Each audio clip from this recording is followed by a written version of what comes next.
and run the other way. Engineer Kathy Smith is suing her daughter's former friends, 20-year-old Nicholas Kohlmeyer and 19-year-old Tim Eckert, for throwing cement blocks at her house and car. Nicholas and Tim deny the charge. All rise. Yeah, this is case number 495 on the calendar in the matter of Smith versus Kohlmeyer Eckert. You're welcome, Judge. Parties have been sworn in, Your Honor. You may be seated. Ladies, have a seat, please. Mrs. Smith, these two young men, according to you, vandalized your car and your house. Yes, ma'am. And they say, got the wrong people. How do you know them? I don't know them. I have friends with my daughter. Step up, please. Tell me your first name. Arkima? Arkima, how do you know these two young men? I've known them since middle school. Did you ever have any trouble with them? Not until this incident had occurred. We had a previous altercation about 2 weeks before this happened. Well, tell me what happened with the boys 2 weeks before, because I assume that that's why you believe that they came to your house to vandalize your house. Yes, ma'am. Other than that, you had no incident with them? No, we've all been friends for quite a while, and I had moved onto campus for college about early September, and I'd had some people over about the second night of staying there, and the boys had come over with a couple other people, and there was some drinking involved. The two had gotten very intoxicated, and I had wanted them to leave my apartment because I wanted to go to bed. They didn't want to leave. I had tried to escort them out of my house. How did you do that? I tried to just kind of motion for them to leave, and me. Sounds like my kind of party. Just joking. Just kidding. Now, you just wanted them to leave? What about the other two guys? I wanted everybody to leave, basically. Okay. So I'd asked them all to leave. They didn't want to. They started eating food in my house and, throwing beer around the place. And that's when I kind of motioned towards the door, and that's when Timothy Eckert struck me in the face, knocked me down the ground. I had gotten back up, and that's when the four of them started to corner me in my apartment. And from moving to the apartment the previous day, there was the second night that I'd been there, there was a pocket knife on the table, and I'd grabbed it as I was coming up from the floor, and that's when Timothy had grabbed it out of my hand, and we were struggling with it, and that's when both of us had gotten cut. Basically, right after that, the cops had shown up, and I was arrested. And nothing had happened to the other boys that were there. Okay, what happened with your arrest? I ended up staying in jail for a couple days, and I had a court date about a week after I got arrested, and these two defendants had come to drop the charges on me, and right now the case is pending. Honor, what? We won't testify, so they can't press charges. They don't have any proof. But that DA's office can go forward without our testimony. Was it dismissed or not? I don't know if it's still pending or not. I mean, that's information I don't have. Without getting into the incident, because I don't know if it's really necessary, and I hate to open it up. If I had known it was pending, I would have told you not to say anything. You have a lawyer? Yes. The incident that you're complaining about happened about 2 weeks later on what date? It was about October 7th, 2004. What time? About 2:30 in the morning. Who else was home other than yourself? Just me. Just you? Tell me what happened. I didn't hear anything that night, and the next morning when I was going to work, I found some chunks of cement by my front door and by the car, and thought that was unusual. And I saw the damage to the door and called the police. I thought somebody tried to break in the house, so police came. Actually, it was later on in the afternoon. I went to work and came home and called the police. Nick was outside his house, and I knew of the altercation between them. Did they live on your block? He lived down the street with his mother. Well, what evidence do you have that Nicholas and Tim Well, caused this I went down to talk to Nick. And Why would you go down to talk to Nick? Because another neighbor had indicated that he saw him. Well, do you have any witnesses to that? No, I don't. So you have no proof? Other than they admitted it. Who admitted what? When I went down to talk to Nick to ask him what went on, and at first he denied it, and then I told him, that man standing in my driveway saw you do it, and he stopped denying it at that point. And I told him since they went... What did he say to you? He said, that doesn't make sense. Why would we do that? So he didn't admit it to you? Well, I just went on to say that since they didn't press charges, I wasn't going to press charges, but I would hold him responsible for the damage, and he agreed to that. Your Honor, he had admitted it to both me and my friend. Who did? Both Tim and Nick. Well, let me hear what they said. And when? It was about a week after the incident that my mom found the cement blocks. I had gone down to Nick's house because he was out front, and I had just come to visit my mom for the weekend. And I went to go talk to him, and I had asked, why would you guys have wanted to take this out on my mom? The altercation was between us. Why would you want to damage my mom's house? And they said, well... Who's they? Nick said that he didn't do it. And I said, well, then who did? And he said, you don't have to ask that question. You already know. I said, well, then was it Tim? And he said, yes. I was driving, but Tim threw the cement blocks. He said he was really mad. They had gotten drunk that night previously and at a friend's house. Just a second. Why are you smiling? Huh? Why are you smiling is my question. I just find it funny, the story. It just doesn't make sense. Judge Judy continues in a moment. 8-year-old Arkima Kim Hollins says her former friends, Nicholas Kohlmeyer and Tim Eckert, threw cement blocks at her mother's house and car. Tim says Kim stabbed him in the hand. Did you have any further discussion with him about it? It was about a week after that, at a gathering at her house, that the two defendants and one other person had showed up at the house, and we were wondering why they had shown up because I don't think anyone had invited them. And they had come up to me and tried to give me hugs and, are you guys still mad at me? I want to still be friends. And this was Tim. I said, well, I'm still kind of mad about this. I don't know why you would want to damage my mother's property. So that's when he said, I was drunk. I didn't mean it to happen that way. I'm sorry. Step up. Tell me your name. Cassandra. You have a last name, Cassandra? Compton. Sorry. Compton. Did you, in fact, hear any conversation between Arkema and either Nicholas They were or outside Tim? talking in the street. They were outside talking in the street, but I didn't hear what was going on. Okay, good. That's it. Okay. The only time I talked to that girl was when she called me at work, like after this had happened. It was Which threatening girl? Cassie Compton. She didn't say she heard you. I just thought it was relevant to. It's not. Do you go to school? Not right now. Why not? So I'm working full time. Were you in college? I stopped going. I started working. I had to pay bills. What about you? Well, I go to school. Where do you go to school? Western Culinary Institute. I'll hear you. Where do you want us to start? I mean, do you want us October 7th at about 2:30 in the morning. to... No idea where we were October 7th, or I don't know where I was. October 7th, 2:30 in the morning. But what I want to say is that what she's talking about at the party, we were talking about the whole stabbing incident. Look at me. Don't look at her. Sorry. Look I don't even think we were talking about the property damage or whatever. We were just... Are you fuzzy about it? October 7th? Am I fuzzy about it? Yeah, I don't remember. Why would I remember what I was doing on October 7th? Because if I were being accused of vandalism, and if the police contacted me with regard to vandalism, I was never contacted by the police. he was. They walked over and said... He was. Listen to me. Don't talk back to me. This is not a give and take situation. This is I take and you offer when I ask questions. When your friend is confronted by the police, that would be something that would stick in my mind and say, gee, I better figure out where I was on that day, too. That's why you would want to know where you were on October 7th. And you might want to make a little note of that somewhere, like a recipe. Do you understand, Tim? Yes, ma'am. Now, so you have no idea where you were or what you were doing on the 7th of October. I have no idea. And what about you, Nicholas? No idea. You have no idea. When the police came over and spoke to you, do you recall what you told them? They didn't ask me where I was. He had told me that when I drove into the neighborhood that I was speeding and that I should slow down next time I drive through the neighborhood. And proceeded to tell me that she wasn't going to press charges, but if something like this happened again, they'd be coming to my door.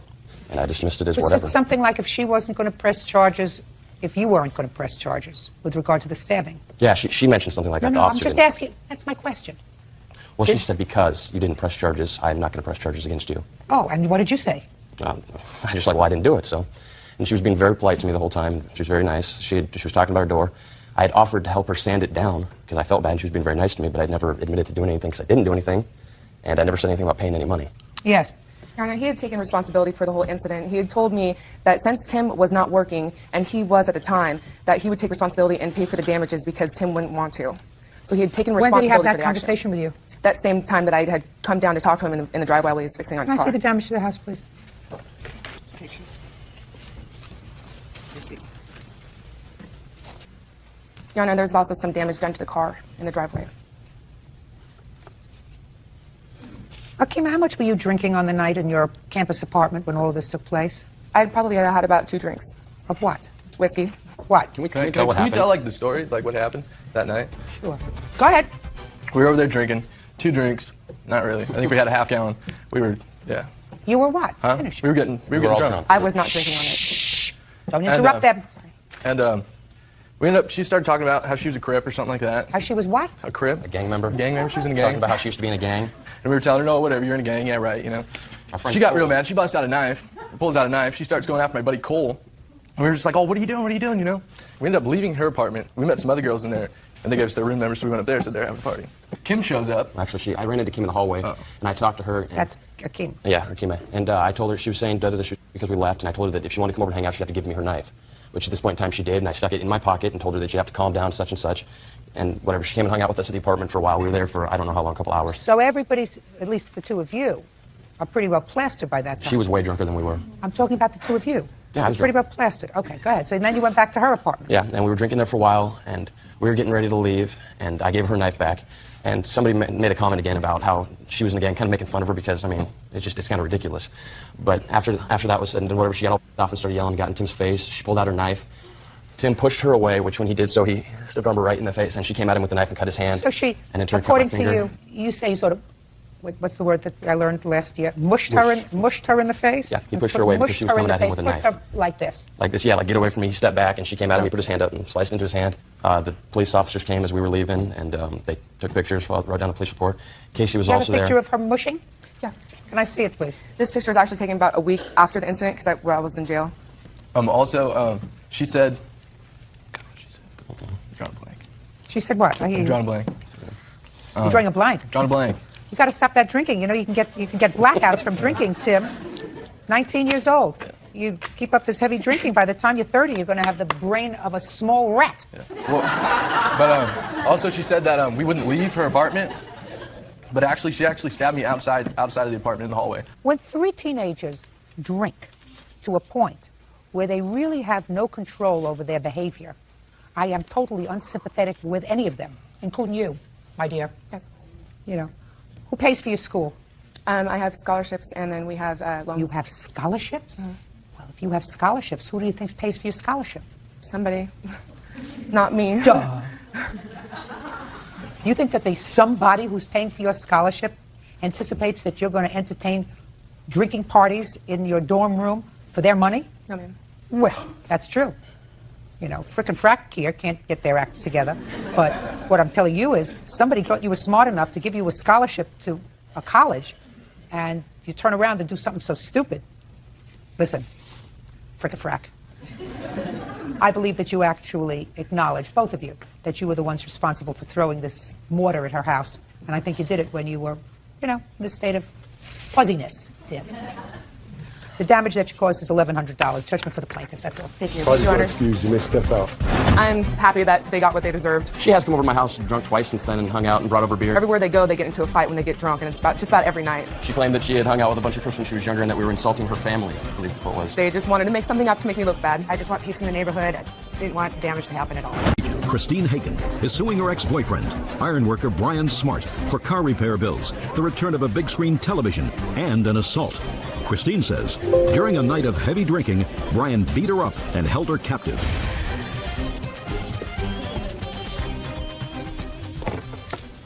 Yeah, this is case number 522 on the calendar in the matter of Hagen versus Smart. Parties have been sworn in, Judge. You may be seated. Gentlemen, have a seat, please. Ms. Hagen, Mr. Smart used to be your boyfriend. I don't know whether you lived together, but according to your complaint, at the time that you broke up, he assaulted you.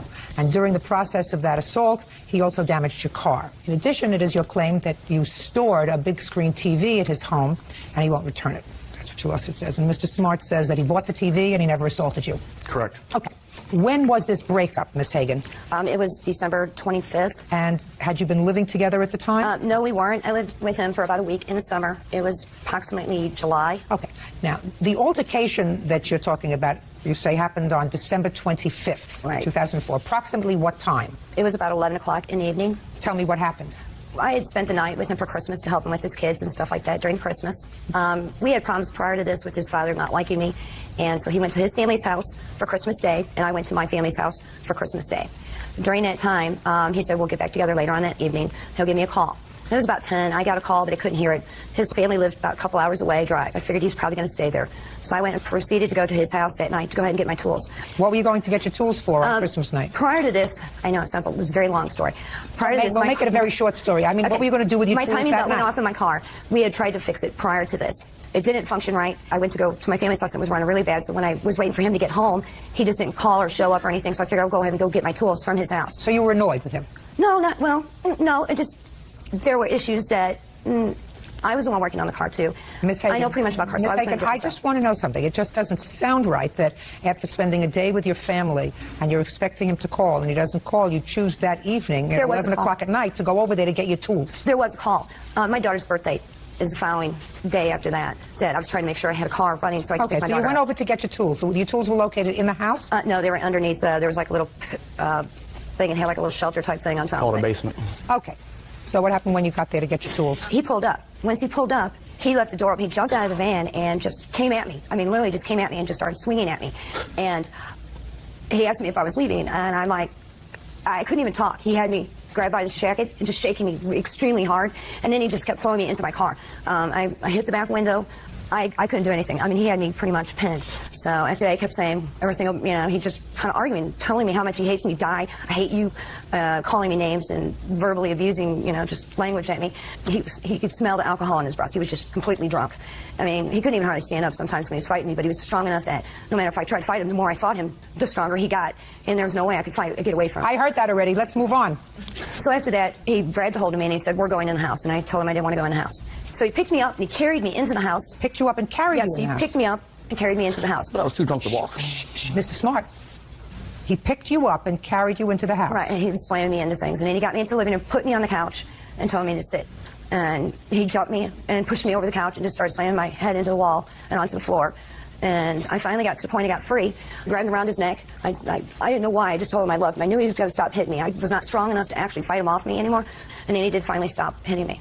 At that point, the rest of the night, he just stood over me saying, I ain't going nowhere. Leave your tools. You're not going nowhere.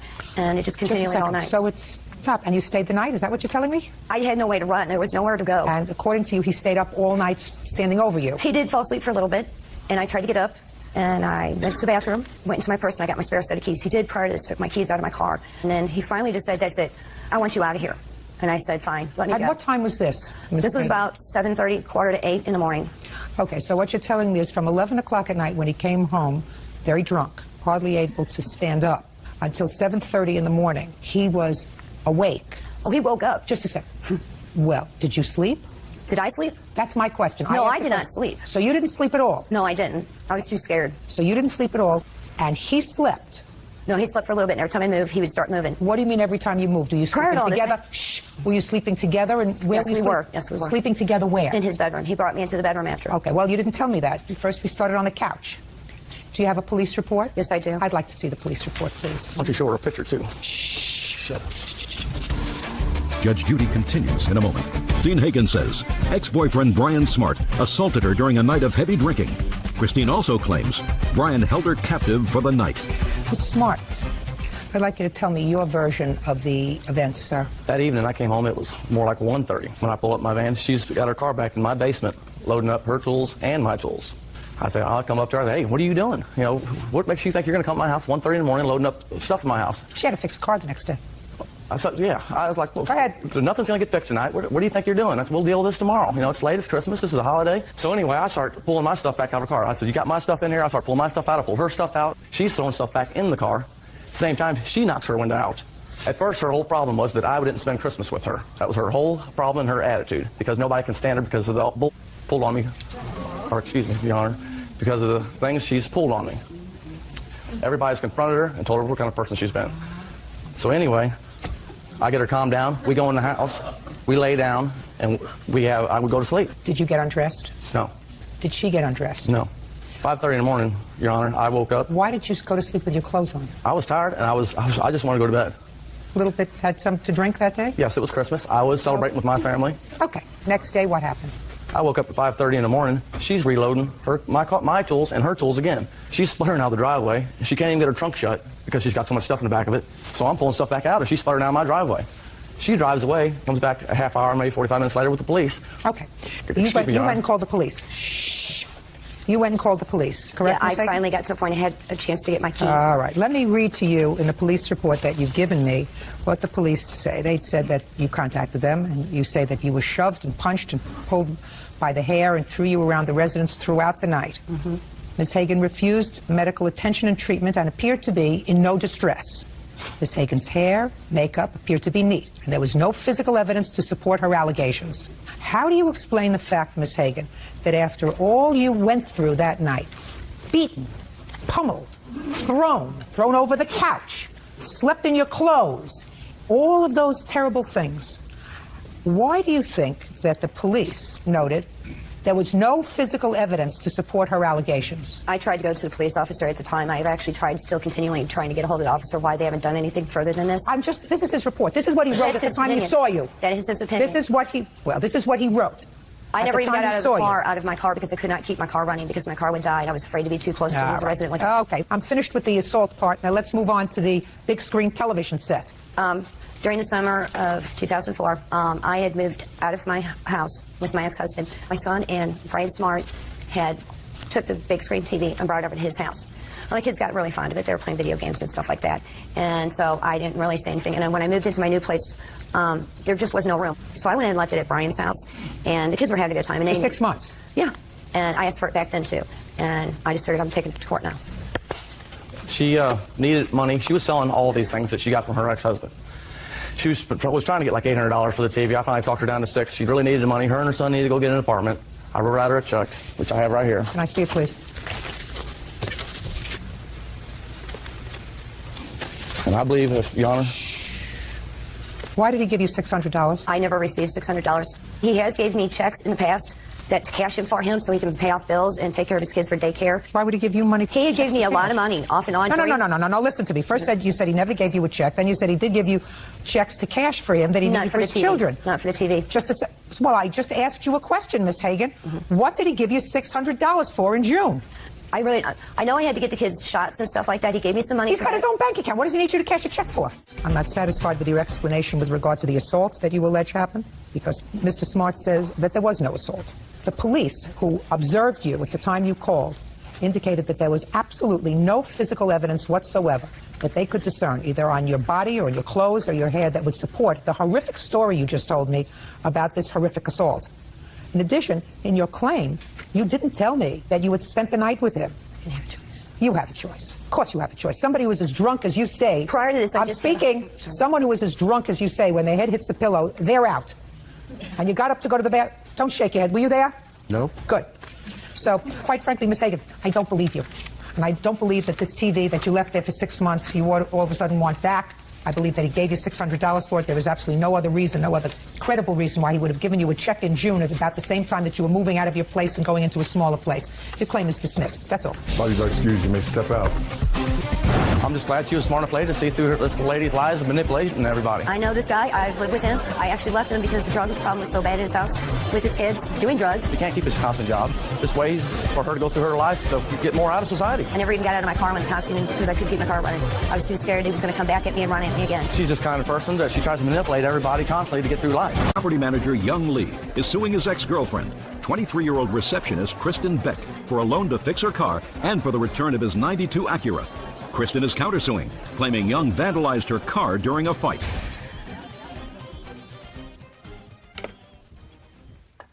Yeah, this is case number 516 on the calendar in the matter of Lee versus Beck. Parties have been sworn in, Judge. You may be seated. Ladies, have a seat. Mr. Lee, the defendant was your girlfriend for a while, and you claimed some loans to her for car repairs. And in addition to the loan for car repairs, you say that you loaned her a car of yours, and she refuses to return it. Yes, Your Honor.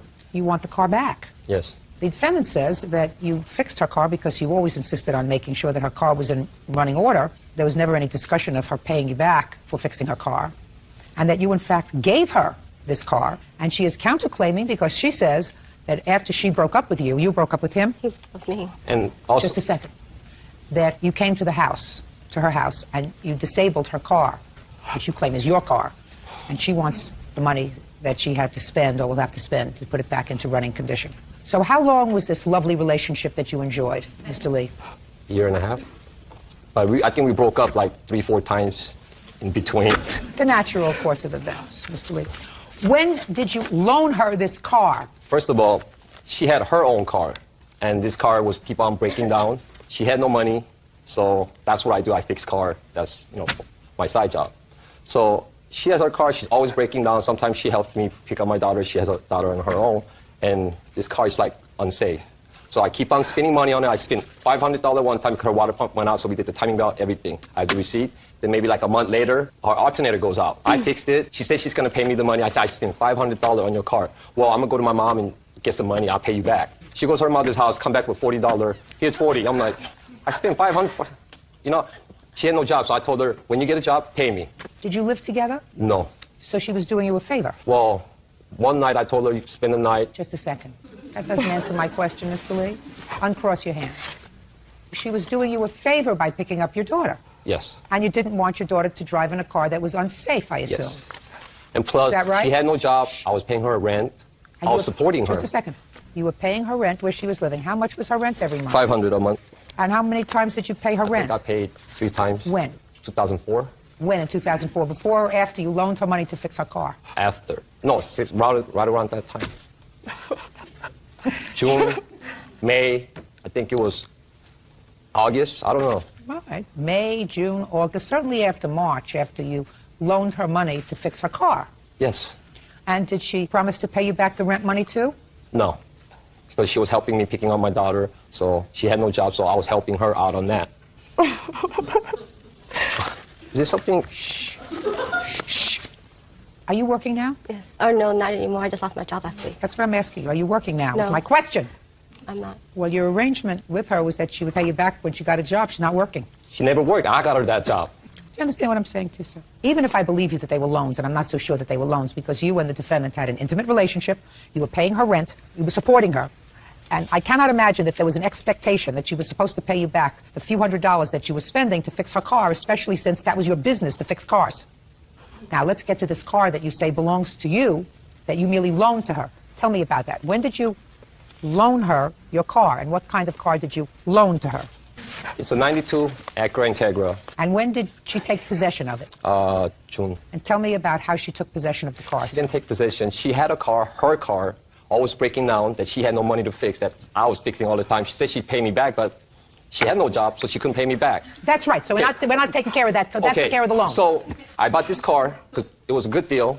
I fixed it up. I was going to sell it. But since her car's always breaking down, I told her, here, why don't you drive this for a while? But the training's not so good. So in 2 years, I want to sell it before the training goes out. Just a second.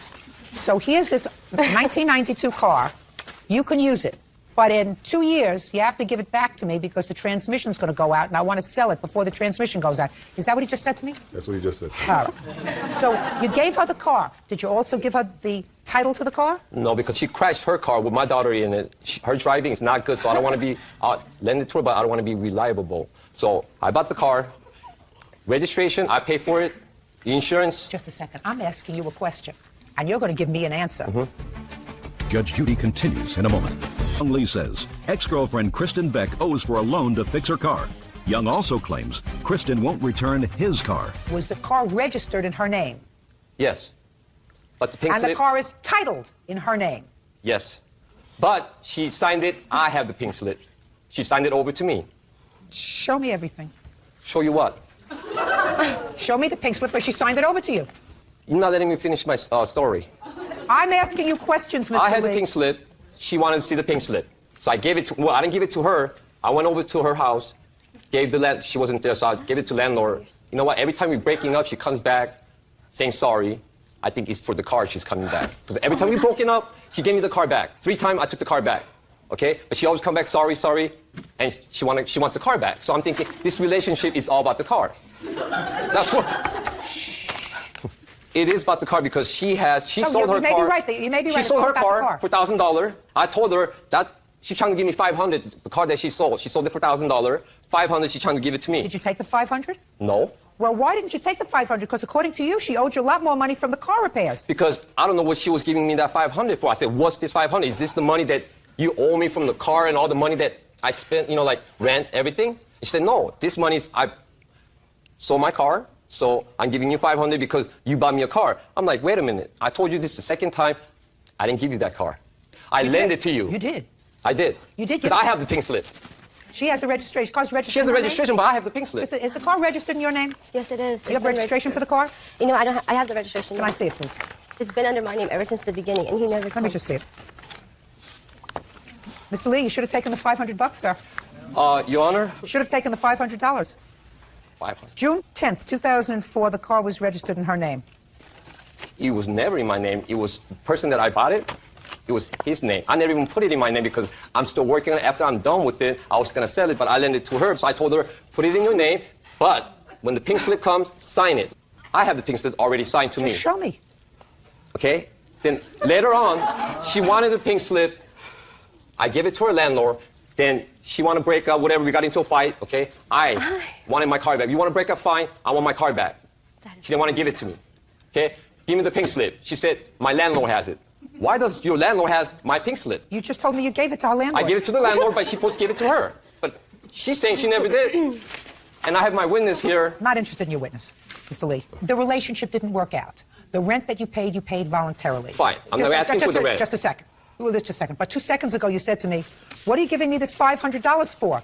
I paid your rent. I paid your car expenses. What is this $500 for? The rent, the car expenses? Listen, it didn't work out. How old are you? 39. How old are you? 23. So there's a 16-year age difference between the two of you. She's a pretty girl. You liked her. She was helpful with your child. I'm not saying that she didn't take advantage of you. Maybe she did. But if the worst she did to you was take advantage of you for a 1992 car, I suggest Your to Honor, you, it's Mr. not Lee, you gotta, I suggest to you, Mr. Lee, you have to get over it. No, excuse me, Your Honor. Okay? The car is mine. I lent it to her. I have witness. Okay, I put it in her name. We got into a huge fight. I want my car back. She put a restraining order on me because... Mr. Lee, get over it, sir. Get over it. Did you go? Did you go? That's all. Case dismissed. Put him outside. Listen to me. Your countersuit's dismissed. I suggest you get security out there for them. I wasn't surprised what happened in there. I kind of knew he would have done something to upset her. It was out of despite of the restraining order. Because, you know, like, I had this on him, so he just wanted to, because I won't get back with him. And now the next case. All parties in the matter, Real versus Morris. Step forward, please. 21-year-old child care provider Chandra Real is suing her former employer, waitress Regina Morris, for unpaid babysitting fees and for defamation of character. Chandra says Regina is accusing her of being a marijuana smoker. Ms. Real, according to your complaint, this is your mother? Yes, this is. Mother, the defendant, live in the same complex. And you were asked to do some babysitting for Miss Morris. You were supposed to be paid $20 a night. She was waitressing at night, and you were staying with her children. You did that for a while, and then, according to you, she stopped paying you the $20. Yes. You continued to work for her, according to you, for about 13 days. Yes. And she didn't pay you. Yes. When you complained about her not paying you, you finally stopped babysitting for her. She posted a very derogatory letter about you. Yes. And Miss Morris says that she paid you everything that she was supposed to pay you, and that everything she wrote in that letter was true. When did you start babysitting for her? Approximately May 2004. And when did you stop babysitting for her? July 14, 2004. When did she stop paying you? She stopped paying me on June 22nd, 2004. Did she tell you why? No, she just told me every morning that she would pay me, and she no longer started to pay me. Now tell me about this libel that you allege. She left a note on my door saying that she doesn't pay sitters who smoke pot. May I see the letter that you put on your door? Yes, you may.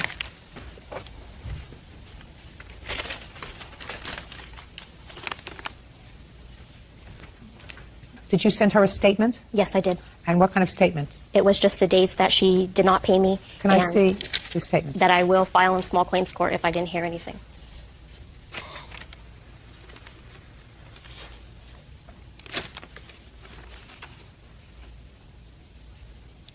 So I have a copy of what she sent to you, Miss Morris. Mm-hmm.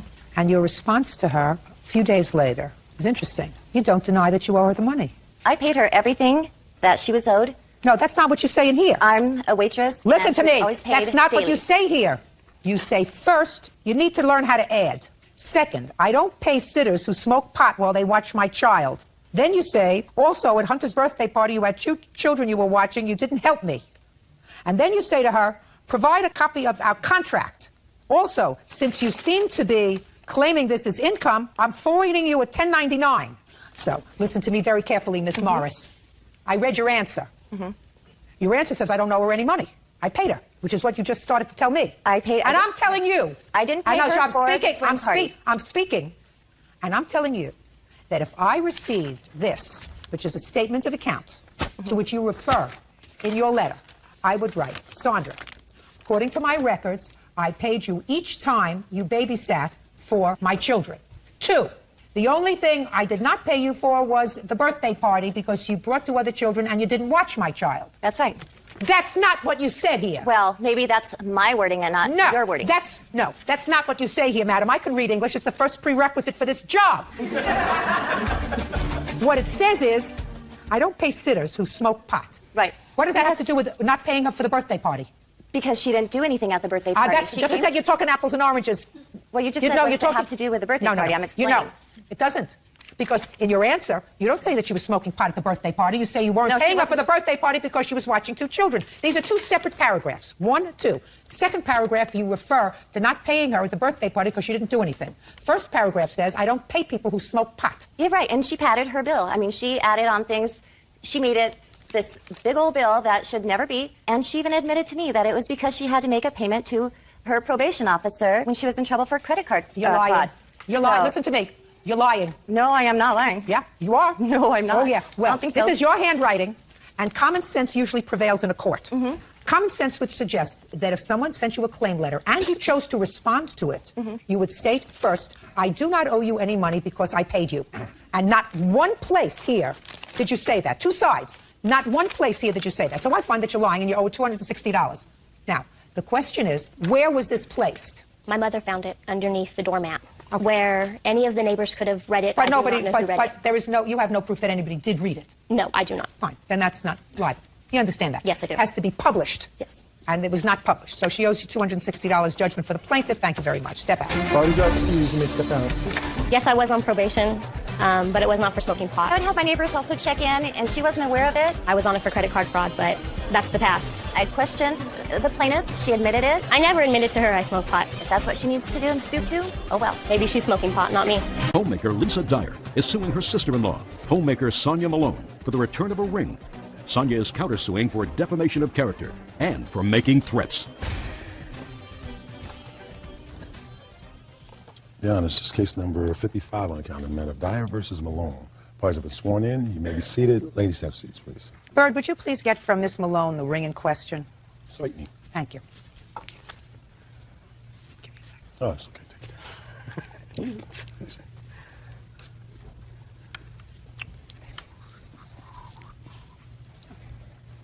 Very nice. Miss Dyer, Miss Malone is your sister-in-law. She's married to your brother, and before this whole incident with this piece of jewelry, the two of you enjoyed, according to what I've read, a very cordial, friendly relationship. Yes, ma'am. According to you. It is your claim that Miss Malone has your ring.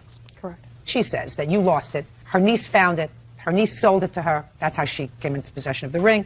In any event, this is your ring. It is clearly conceded that this ring initially belonged to you. You had it made? Yes, I did. Okay. And according to you, your sister-in-law really loved the ring.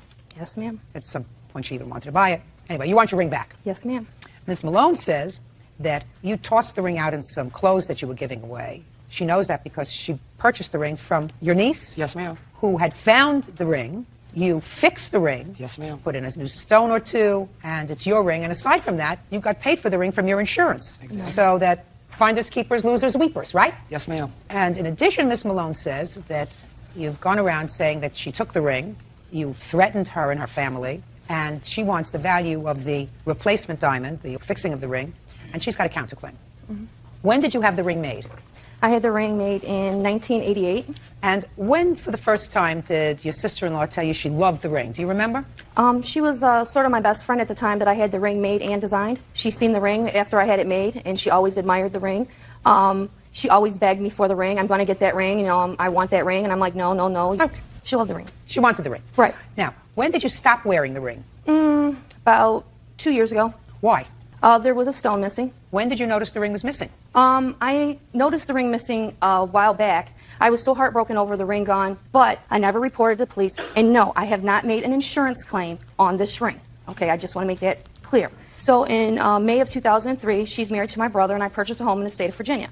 So I came to her home, and I announced that I was moving and so forth and so on. The first thing that came out of her mouth was, "Where's that ring?" I'm like, I haven't seen the ring in a while. I'm hoping that when I move, that maybe I'll run across it. And so then I move. It's a lot of transferring from moving from one state to another. So I, in January, came to the defendant's house because I was purchasing cigarettes for her. And so I called my brother and told him I brought his wife some cigarettes and I was on my way over. So I arrived at her home and I spoke to your brother, not the defendant? No, I didn't speak to her. I spoke to my brother and told him I was coming to his home. So when I came to her home and I looked up across the room, I just seen the ring glisten. I knew immediately when it glistened that it was my ring. I went over there and I grabbed her hand and I said, "How did you get my ring?" She's like, "This isn't your ring. This isn't your ring." I said, "Yes, it is, Sonia. That's the ring you've been begging me forever." "No, it's not." And so I was so upset that I was shaking and panicky and this, that, and the other. And then once I brought it to my brother's attention, my brother says, "Yeah, that is your ring. You know, sis, that is your ring. Now I recall, that is your ring, you know." So she says to me, "Well, I paid $50 for the ring and I've got money involved into it and I'm not just handing over the ring." Okay. Now, Miss Malone, I'm going to go to you. You tell me where you got this ring from. I bought it off my niece, Claudette Sparks. Okay, step up. Your name is Sparks? Yes. And how are you her niece? I'm married through marriage. Her husband is my husband's uncle. Okay, so on the other side. Yes. And how did you acquire this ring? First of all, I just want to know that, I'm an independent witness. I'm not on either side because I don't want to stand in the middle of family. She was having a garage sale, said that whatever... Who was having a garage Lisa, sale? she was getting ready to move, was having a garage sale. She said, whatever clothes is left, whatever you want, come and get it. I went over there with garbage bags. I filled up 16 big black garbage bags. Of clothes? Of clothes. I brought them home. I didn't go through them right away. I left them outside because a lot of people give me clothes, and that's what I do. I, put them to the side for whoever could use them. When I was going through the clothes, I started bringing bags at a time in. Didn't know whose it was. I picked up a big pile of clothing underneath. I saw a ring. At the time I saw it, there were diamonds missing, and it was really dirty. It was all black. I didn't think it was real. I let my daughter play with it. Sonia had seen the ring. How did she see the ring? When she had come over, I was showing her my daughter's play jewelry. My daughter had gotten jewelry for Christmas, and it was just in my dresser drawer. We were just going through things, and she saw the ring. And she asked about it? Yes. And what did you tell her, Miss Sparks? Where did you tell her you got the ring? I told her I found it laying in the hallway in front of the bathroom. It's exactly like I didn't tell her that it fell out of clothes. I didn't tell her none of that. I told her I found it in front of my bathroom door when I was going through clothes. When you were going, listen to me, let's be very careful, okay? Because one thing I've learned in my business, if it's not logical, it's usually not true. Judge Judy continues in a moment. Her sister-in-law, Sonia Malone, stole her ring. Sonia says she bought the ring from her niece. Now, if somebody says to you, where did you get that ring? A normal person would not say, I found it on the floor in my bathroom. Okay. Do you understand? Yes. It fell out of the They would say, when I was going through bags of clothes, I found it. Right? Yes. The next normal question from somebody who knew what the ring was would say, where did you get the clothes, right? Yes. And what did you tell Miss Malone when she asked you where you got the clothes from? I do believe I told her that these were some clothes from Lisa's garage sale that I had brought over. Right. Okay. Now, what did she say to you? She just asked me if I wanted to sell the ring. And you said? I said, it's ugly. I would give it to you, but I could use the money, so here. So here what? I sold her the ring. I gave it to her. You sold her the ring for? $50. Okay, and she took out $50 and gave it to you? Yes, in cash. And you say, I'm an independent witness. So let me tell you where you went wrong in the first place. If I'm part of a family and I go to pick up some clothes, and in the bag of clothes I find something that is valuable or potentially valuable, if I'm a good family member, I call Lisa and say, Lisa, you know what I found in that bag of clothes that I took from you? I found this piece of jewelry. I don't know if it's a good piece of jewelry. It's not, but, I'm sure you didn't realize that you were throwing it out with your clothes. Here's your ring back. Yes, Your Honor. Right? Yes. But I was not aware that that was her ring. I had different clothes that were common. Baloney. Baloney. Even if you suspected that it might have been coming from her bag, if you suspected it might be hers, a family member says, right? Yes, ma'am. Especially when she said, where did it come from? Light bulb should have gone off in your head. Right? Yes, ma'am. Good. Sit down. Now, Miss Malone, let's get to you, madam. She told you that she believed that this bag of clothing came from the plaintiff. This is a ring that you had previously seen. So you knew the ring belonged to Lisa. No, right? I didn't. Yes, you did. Don't be a liar. Liar, liar, pants on fire. Don't be a liar. You knew the ring belonged to Lisa. You thought. She told me she just found the ring. She didn't say it came specifically out of a bag. She found the ring where? She just testified. Are you telling me that In your her witness house. is lying? In her house. She found the ring. What? The ring fairy brought it into her house? She told you how she got it, Miss Malone. Don't fib to me. I'll make you look like a fool. You said, where did you find it? She said, I was cleaning out bags of clothes. What clothes? She already testified to that. So don't be a liar. I'm not a liar. Yes, you are. You knew this ring. You had seen this ring over the years.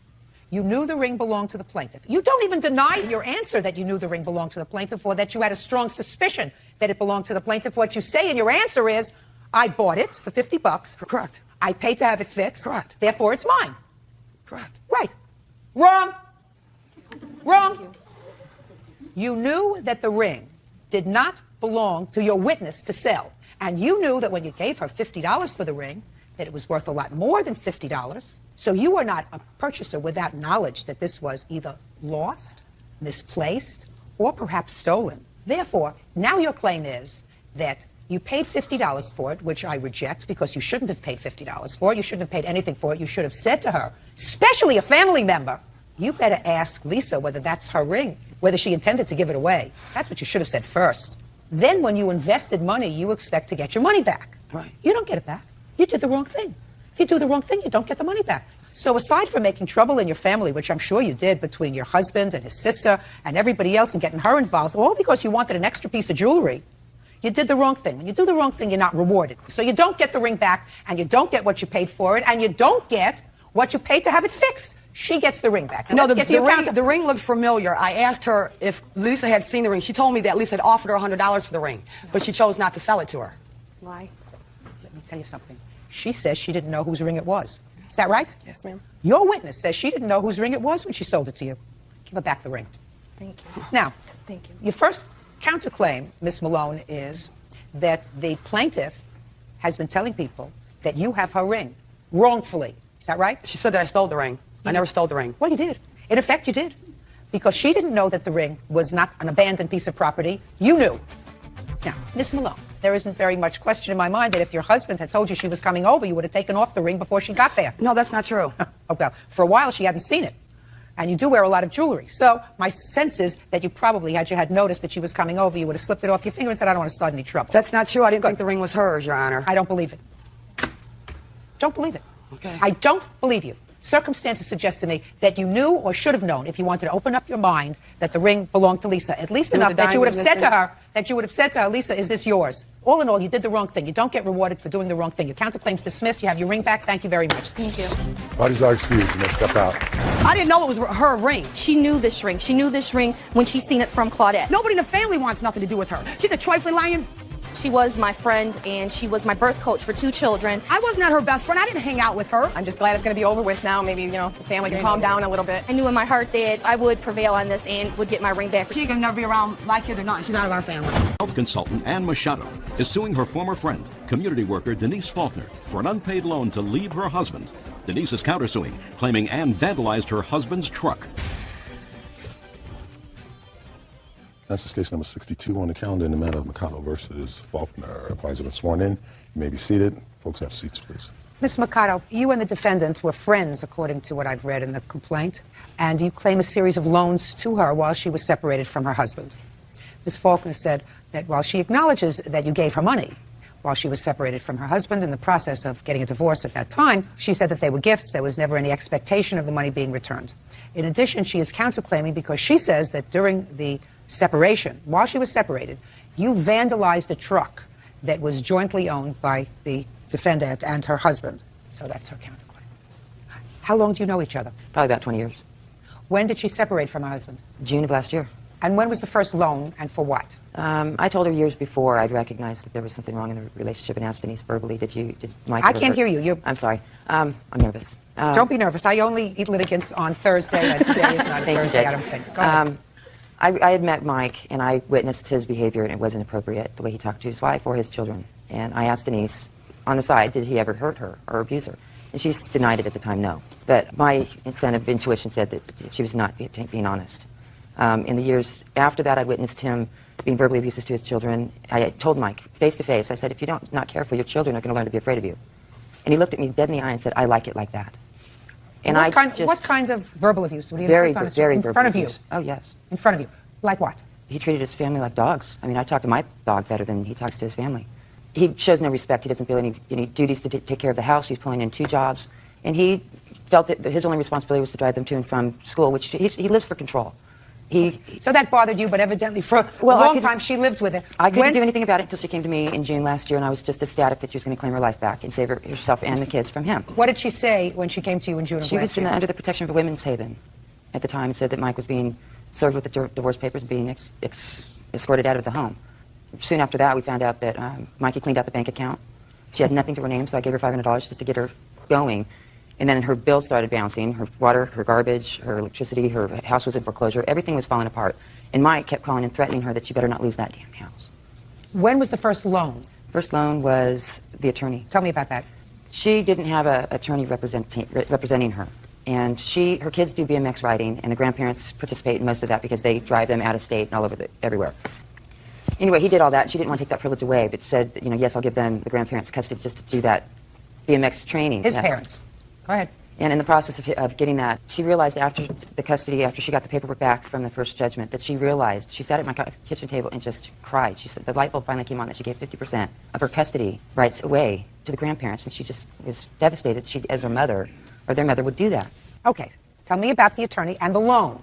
Okay, before I got the attorney, I told Denise we needed to get somebody representing us. I can't afford to just front the money. But you need to fight. You've got the nerve to leave him now. The time is the essence. She didn't have the money. I'd loaned her the money, and it was supposed to be paid back through the sale of her house. So the house was going to be sold? Yes. Eventually? Eventually. As soon as we got the house in foreclosure, it was 3 months behind. The paperwork was already in. I stopped it from going into foreclosure, but before I did any of that, I told Denise, I said, you can't afford to keep it. If I pay it off and it's bank-owned, that money's lost. You have to sell the house. How much did you give her for the attorney? $2,000. And how much did you give her in order to prevent the house from going into foreclosure? $3,133. Did she give you $2,000 for the attorney? I'm just asking the amount of money that it's I don't know changed. what the amount was. She's the one that always dealt with the attorney. Okay. And did she make up the payments on the house in the amount of $3,133? Not that I'm aware of. Can I see proof of payments, please, both to the attorney and... Shh! You say you don't know. I have to see proof. These are the canceled, These are the canceled checks for the attorney. What about the bank money for the house? Since it was through, I called and paid it on my Visa. Okay. And this is how it came out. I didn't give him check numbers, but yet it still comes out as check numbers on my bank statement. Okay. There came a time, according to your complaint, that you found out that Miss Faulkner had reconciled with her husband. When was that? It was the end of January. Denise wouldn't even get on the phone with me. She was afraid that the house was bugged or that Mike was listening somehow, and that she would be reprimanded for it. When did you have the first discussion with her about reimbursing you for this money? We didn't. I got a hold of her finally on the phone by April 1st at her work, and she couldn't talk. She said she'd meet with me the next day at 11 o'clock, and she never showed up, and I never couldn't get a hold of her after that. What is that on? This I bought for Denise to get Mike's true person on tape, his verbal abuse, and I gave this to her for protection so that we'd have something to follow through with our attorney. You know, something to back up this true person because he puts on a good cover. But all right, Miss Faulkner, when did you separate from your husband? July of 2003. Why? We were having some problems. I was working 2 jobs, and he was laid off at that time, so we were having financial problems. Well, people who have financial problems usually don't separate. Did you at any time go to the plaintiff and tell her that you were under the protection of any organization that assists people who are the victims of domestic violence? No, I was never. Were you ever? No. Did you ever go to the courts to seek an order of protection? No. Really? No police ever came? Yes. I want you to listen to my words very carefully, madam. Okay.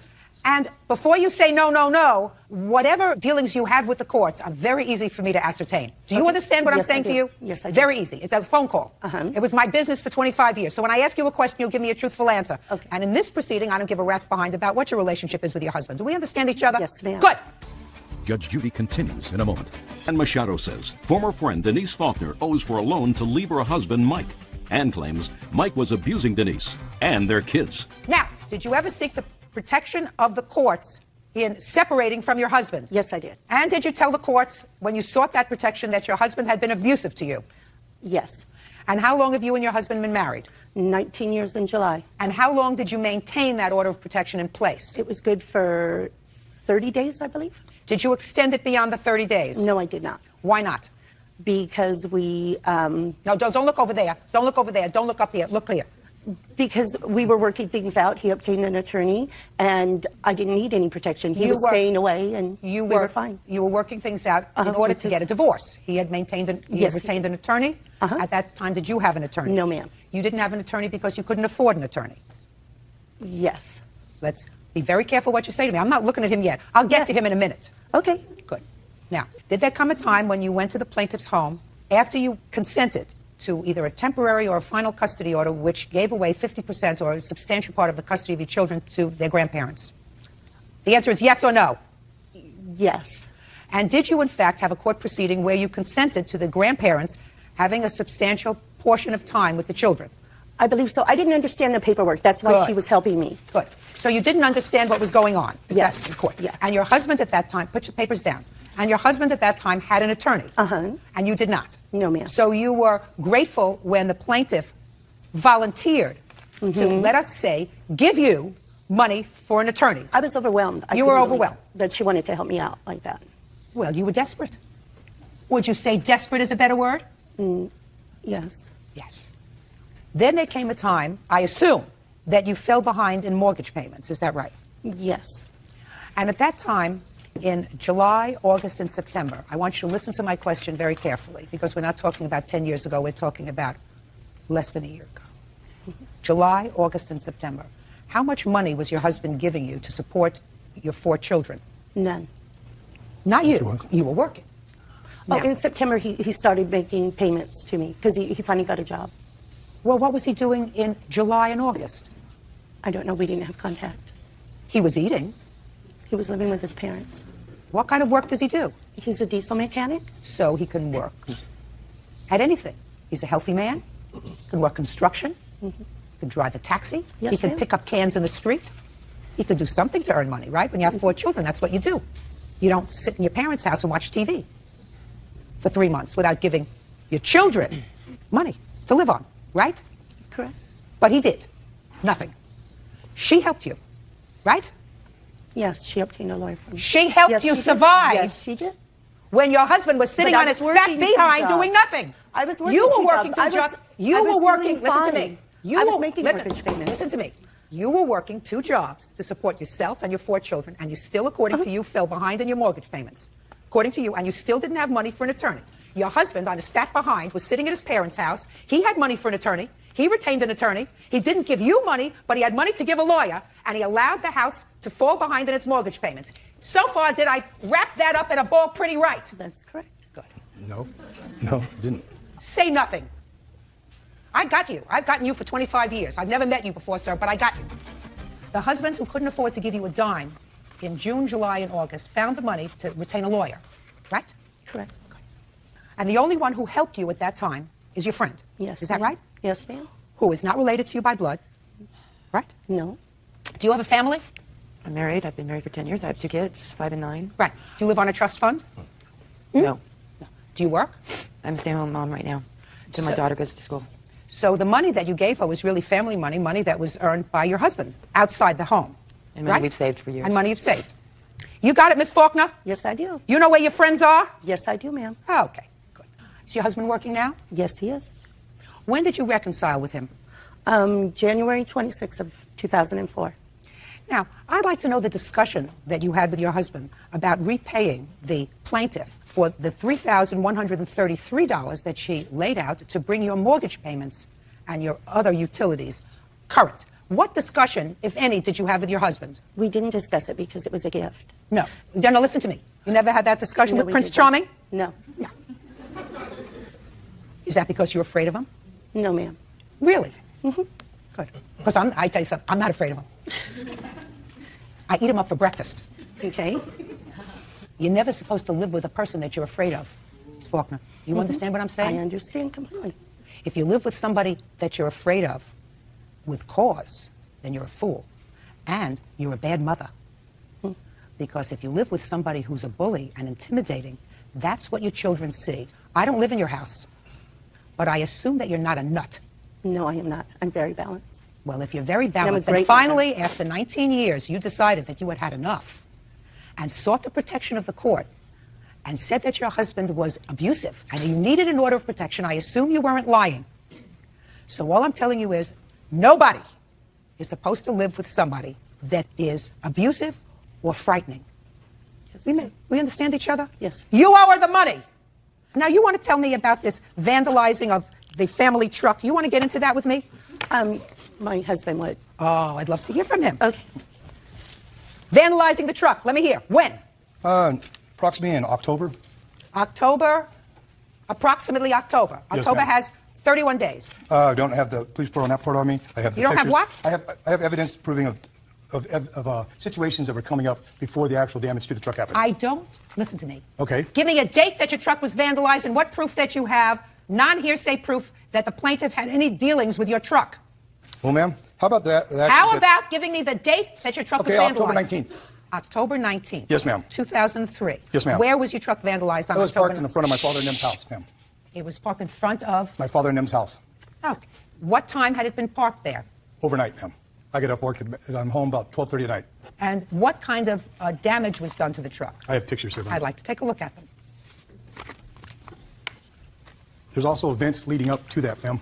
Listen to me very, very carefully, sir. Okay. This is my space. Yes, ma'am. You will answer my questions. Yes, ma'am. In a very tight, controlled way. Okay. Somebody threw acid on your truck. Yes, some ma'am. sort of acid on your truck. Yes, ma'am. And I see damaged it severely. Yes, ma'am. Okay. October 19th, 2003. Okay. First, let's have the police report. I don't have that. Like I said, I left that at home. And that can be gotten if it needs to be called for. Yes, Is there ma'am. something wrong with you? Where No, did you ma'am, think there's you were not. coming today, sir? If you have a police report from October 19th, when you reported this to the police and you left it at home, that's the only thing that I'm going to see. That's an official document. Other than that, do you have a witness who saw her vandalizing your truck? No, ma'am, I don't. Good. Please That's all I have- That's all all I have to hear, sir. Do you have a witness who saw No, her ma'am. vandalizing your truck? Do you have a confession that she made to the police of her vandalizing your truck? No, ma'am. Your counterclaim's dismissed. Sit down. Ma'am, okay. Do you have Good. anything that Did shows you as hear far what I as her said? abuse to her? Did though? you hear what I said? Yes, ma'am, I sure did. But Good. did Then you I see want this you right to here? close your mouth. Okay, without... You owe her proof, you don't want to- $5,000. Judgment for the plaintiff. Your counterclaim is dismissed. That's all. No good deed goes unpunished, madam. Parties are excused. He threatened to kill her a couple times. We've got police reports stating it, neighbors that witnessed it for years, and everybody is afraid of Mike. She's She never wanted liked to be him. with my wife. Her whole thing was she wanted the house to go to foreclosure so she could buy it. He's nuts. He is whacked. It's all control. He'll make up whatever he has to do to back up the story. How controlling and interfering she is. She's the one that wanted me to leave my husband. I don't like him for not being nice to Denise and his kids. He's a rotten human being. I'm more submissive, and she's been controlling all our lives. I just wish the best for my girlfriend. I hope she does get the nerve up again to leave and claim her life and give her kids the future that they should have. All parties in the matter of Aon Orozco versus Roseberry. Step forward, please. Retail worker Rosalina Aon Orozco is suing her ex-boyfriend, Assistant Construction Superintendent Louis Roseberry, for slashing the top of her convertible. Louis denies the charge and claims it was probably one of her other boyfriends. Mr. Roscoe, it is your claim that the defendant, who used to be your boyfriend, slashed the top of your convertible because he was angry with you, I guess, for breaking up with him. And that was when? August 25th of 02. Mr. Roseberry says that he didn't cause that damage. Where have you been for the last year and a half? Back and forth. We broke up, and then we'd get back together, and we'd break up again. So is what you're telling me, after he slashed your car in August of 2002, you got back together again? About a month. About a month later? A month later. And how long were you together? For like 13 months. And while you were together for the 13 months, what did you do with your convertible top? Well, he damaged my car August the 25th, so I fixed it a month later, and that's when I got with him. And you were together after that for 13 months? Oh, no. For 3 months. You were back together for 3 months? After that. Did he live with you? Or did you live with him? No. Well, when you mean you were back... lived with me. What do you mean you were back together again? We went back together because he promised that he'd fix my top, that he was sorry, that he had some kind of issues, that he was going to the anger management classes, and that he was going to get help. Fine. So that didn't work out after 3 months, and you broke up again? In December, and that was it. I didn't go back. But I was threatened. I mean, he threatened me. If I didn't go back with him, he would... fantasy. Mr. Roseberry, She's not a fantasy. Mr. Roseberry, are you under the influence of any drug or alcohol at this moment? I'm No. asking you a question. No, I'm not. And if you're not, try to maintain a certain amount of decorum because you're in a court. Do you understand? I understand. Good. You can drink later. What I don't understand, Mr. Roscoe, is you had a fight with him. According to you, he damaged your car. You went back together. You went out with him. You slept with him. You shared a bed with him. You shared a life with him for 3 months, 4 months, however long it was. According to you, it was August that he did this. A month later, you went back with him. September, October, November, December. So you're back together for 4 months. So what are you bothering the courts for now? Well, I want him to pay me because he did the damage to my car, and I had to ask my sister for the money to pay for the car. I mean, how long ago? When I got it fixed. When was that? September. Show me. You know, I'm so sorry, Your Honor. It was of 03. You gotta get your time straight, Mr. Roscoe. Hang on 1 second. It was August 24th of 03 when he damaged the car, and then a month later is when I went back with him. I mean, I just want him to pay the damage of... Just a second. I want him to pay because I seen him do it, and he threatened me, and I broke up with him. We were fighting a night before this incident. We were fighting, arguing from like 7 p.m. to 1 in the morning. I just didn't take his calls anymore. He called me the next day, and he said, okay, fine, if you don't want to be friends, fine, just call me, let me know. So I called him and I said, you know what, I don't think that this is healthy. We need to not be together. I don't want to have anything to do with you, not even friends. Perfect. Then you should have sued him the next day. Did you report him to the police? The day that he did the damages, yes. There Let me was see a the police report. I'd like to see it, please. I called the police office. I'd like to see the police report. Don't speak. Just show me the police report. Your Honor, can I share something, please? Yes. Okay, thank you. Well, this girl is on a good one. She's hallucinating. Listen to me. Here, hallucinating. Listen to me. Listen to me. Just stick to her convertible top. Okay, well, the convertible top I didn't slash. I didn't have nothing to do with that. As far as I know, she had 6 other boyfriends or something that were probably mad at her for the same reason I was mad at her. Why were you mad at her, sir? Because she's lying. She just constantly lies. So what'd you get back together with her for 4 months? Look at me. Look at me. Tell me why. Because I like to play around. So you don't care if she's of good moral character or bad moral character or wrapped too tight or whatever? She has no morals. And that didn't bother you? Well, it did. I have a daughter, you know, that I'm raising, and she... You're raising a child? Oh, yeah. I am. You're raising She's a child? an angel. She's a perfect angel. You're raising a child yourself? No, I have help. Who's help? Who's helping? The mothers. What? The mothers. They're mothers? You mean you have No. one child who have several mothers? No, my daughter's mom, and her family, and my family. Do you live with your daughter's mother? No. Who does your daughter live with? We're 50-50 with our child. Oh, So she's half with me and half with mom. We don't fight or nothing. That's a wonderful. different... That's wonderful. Mr. Roscoe, get to the convertible top, please, and get there fast. You had a fight. You had a fight the day before. The next day, he called me and said, fine, if you don't want to be friends, fine, just call me and let me know. So I called him and I said, you know what, this relationship's not healthy. You need help, and no, I don't want to be friends. I want to have nothing to do with you. So I don't remember if he hung up on me or he said, I'm on my way. Either way, I called him numerous of times, but he wouldn't answer the phone. What'd you call him for? To tell him not to come to my house. Just stalk me. Just a second. You called him, you told him you didn't want to have anything to do with him. Well, he And sounded sincere. And he hung up the phone. You already told him not to have anything to do with him. And then, according to you, you kept calling him? I don't understand why you kept calling him. Because he hung up the phone, and I knew he would show up at the house because he's done it before. He's tried to break in the Love house. songs on my pager? He's tried to break in the house before. I'm not interested in that. Well, I don't understand why, if you told him you didn't want to hear from him anymore, you kept calling him on his cell phone. Because I said, I don't want us to be friends. Nothing. Zero. And then he hung up on me. So I called him because I suspected he was going to show up at the house. And that's exactly what he did. He showed up at the house. He knocked at my window. And he said, come outside. Let's talk. And I said, no, I'm not going outside. Please leave. My sister is here. So he kept knocking on the window. And then I said, leave or I'm going to call the cops. And that's when he got really mad. And he said, come outside. I'm going to you up. Excuse me. And I said, no, I'm not. And so I picked up the phone and... to call the cops, and I said, you know what, I'm calling the cops, and I'm on the phone with them, and he said, come outside because I'm going to you up and I'm going to your car. So I was on the phone with the police, and I said, my ex-boyfriend's here, and he is outside, he wants to come in the house. Then I looked out the window. No, I looked out the window. No. Blame this one on me. No, because Your Honor. What don't you understand? Am I looking at you? I'm trying to speak mine. No, I didn't ask you anything. All right. I looked out the window, and I seen him, he walked to my car, it was parked in the driveway, and he started slashing my top. Now I want to go forward again. This guy has issues. Okay. Now I want to go forward to when you got back together again. It's gonna be crying. Why? Is this another threat? Is this another threat? Stories, all no, kinds. don't This girl's a threaten me. storyteller. No. Like, for real. Damn. Storytelling. Louis, you're lying, so don't come You up lie here more and lie. than... Your case, Girl Mr. lies like a Roscoe, rug. is dismissed. Because when I tell you that you have the absolute right to come into a court, even if you come in late, to file a case, even after you've condoned, as far as I'm concerned, by living with him, staying with him, sleeping with him, touching him, feeling him, letting him touch you for 4 months, you've condoned this slashing incident after it happens, but you still have the right to come in and tell a story. You do not have the right, as far as I'm concerned, to disrespect this court by treating this court as if it was a talk show. Do I make myself clear? Good. Your case is dismissed. Out! Pause our excuse me. Step out. He promised me that he was going to pay me, and he was crying and pleading that he was going to pay me to not take him to court. And I believed him. This girl's on something. She's on... I don't know. I got threatened. He said that he was, he was threatening me. I think she's wacko. If I didn't go back with him, then he's going to put me 6 feet under. That's exactly what he said. She never told me what she was out doing. She would just be like, I'm out and about, come by at 3 in the morning. That's, it makes you wonder. He's making things up. He has issues. This guy has issues. I never knew her real age. She never told me in a year and something months. I'm done. I'm putting this behind.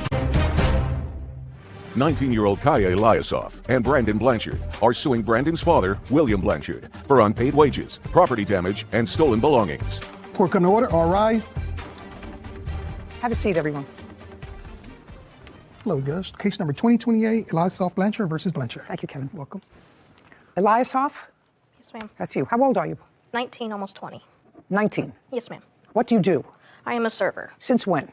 As of June of this year. This is your boyfriend? A fiance, yes, ma'am. Fiance. And how long has he been your fiance? For over a year. What does he do for a living? He is currently unemployed. When was the last time he had a job? That was about a year ago. What kind of work did he do a year ago? Warehouse work. Is there any reason that he hasn't worked in a year? He has concussions and back injuries.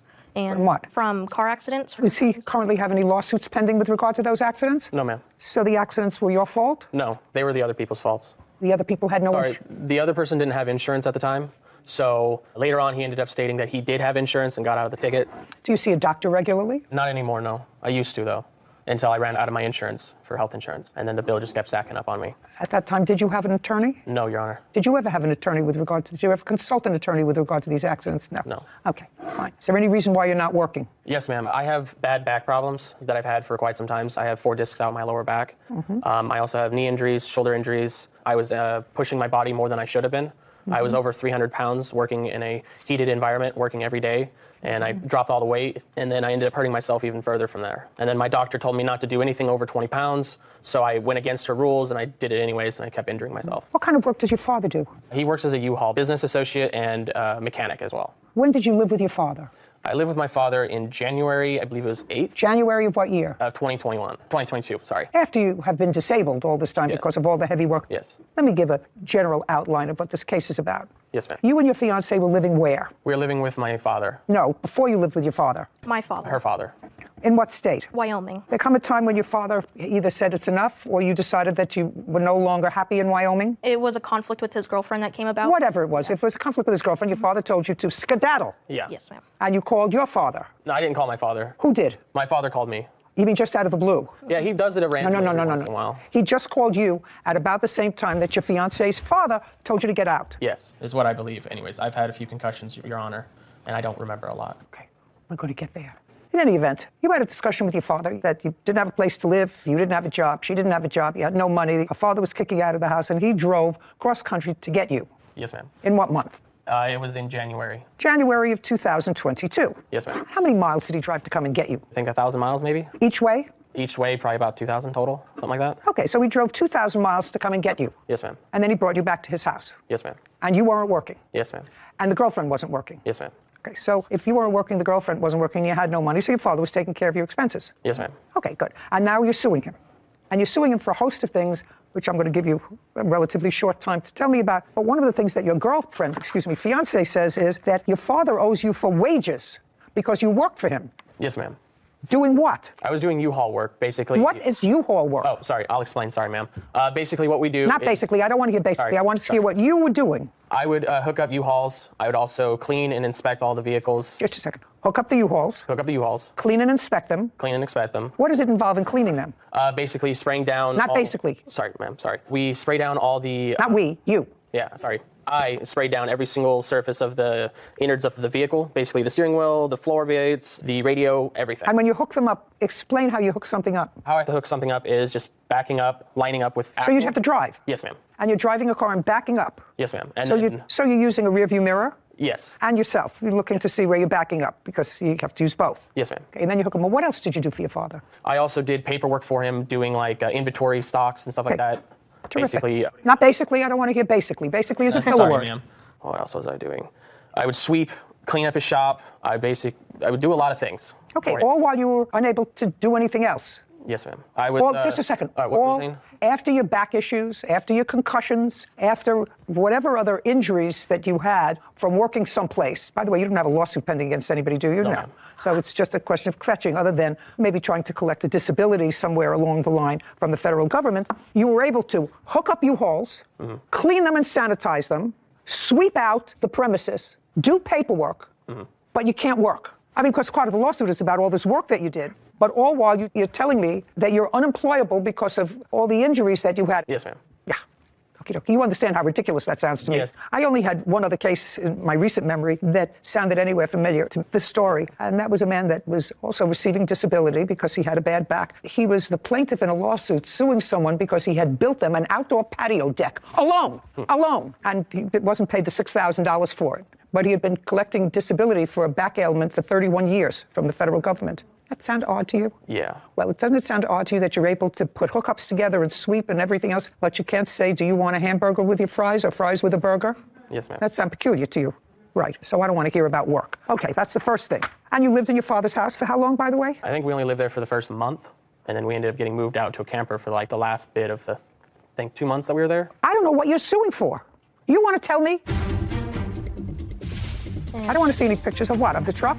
The parts that were missing. I don't care. After 2 weeks, he could burn that truck. It's on his property without his permission. Let's go. And later today. That you said perfectly. I would ask her for $50 or $100, and she would lend me that. Is that the word she used? She would lend me money and vice versa. Thank you.